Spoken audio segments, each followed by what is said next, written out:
বলা বলি হচ্ছে এবারের আইপিএল 2025 সাবালক হওয়ার আইপিএল, কারণ এটা আইপিএলের 18তম মৌসুম।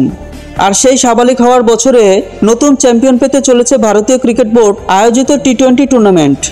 কারণ মঙ্গলবার 3 জুন আইপিএলের ফাইনালে মুখোমুখি হতে চলেছে এমন দুই শিবির যারা বারবার তারকা খচিত দল গড়েও আইপিএল ট্রফির দেখা পায়নি।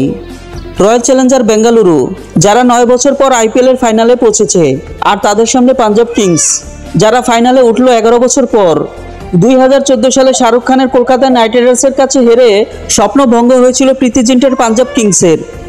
এবার সাপমোচনের হাতছানি, পাঞ্জাবের কাছে ফাইনালে প্রতিশোধ নেওয়ার মঞ্চ। কারণ কোয়ালিফায়ার 1-এ আরসিবির কাছে একপেশেভাবে হেরেছিল পাঞ্জাব।